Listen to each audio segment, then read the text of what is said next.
dokter dan teman-teman, perkenalkan saya Azarina Widya dengan NIM 12630. Kali ini akan melakukan simulasi dari gingivektomi.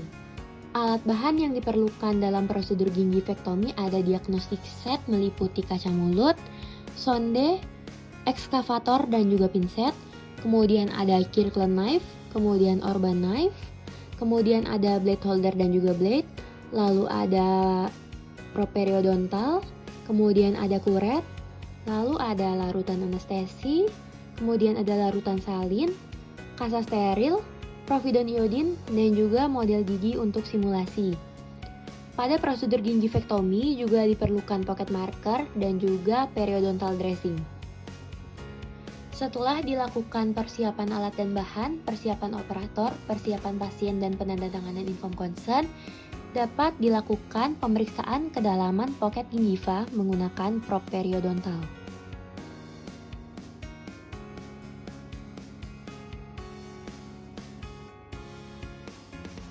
Berikutnya dapat dilakukan tindakan asepsis menggunakan providon iodin pada kasa steril yang dioleskan pada sekitar area operasi.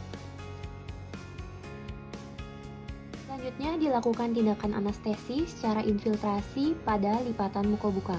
Berikutnya dilakukan pembuatan bleeding point menggunakan pocket marker yang dimasukkan sejajar sumbu gigi menempel dengan permukaan gigi dengan sisi tumpul berada di dalam pocket dan sisi tajam berada di luar hingga menyentuh dasar pocket.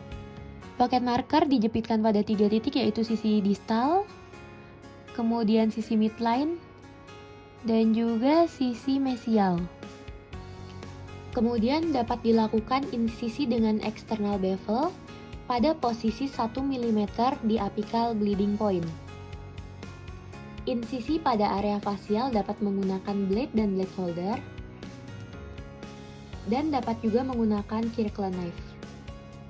Apabila insisi akan dilakukan menggunakan blade dan blade holder, blade dapat diposisikan pada salah satu sisi yaitu sisi mesial atau distal gigi dengan posisi 45 derajat. Kemudian dapat dilakukan insisi.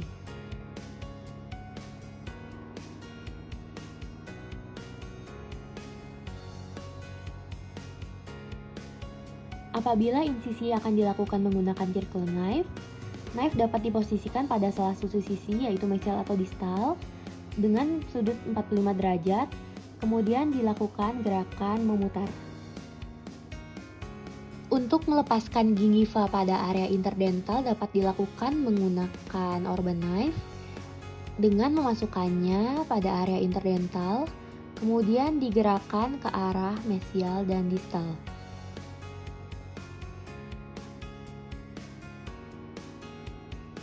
Untuk melepaskan jaringan gingiva, kita juga bisa menggunakan bantuan kuret sekaligus untuk menghilangkan kalkulus yang tertinggal pada permukaan gigi.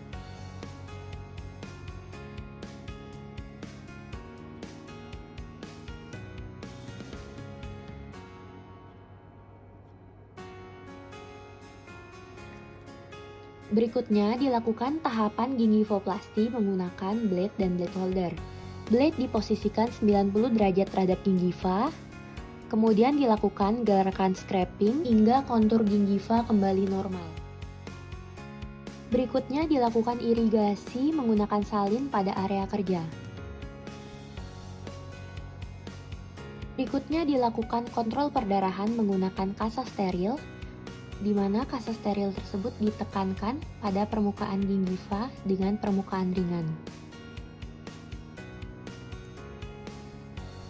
Selanjutnya dapat dilakukan pengaplikasian periodontal dressing.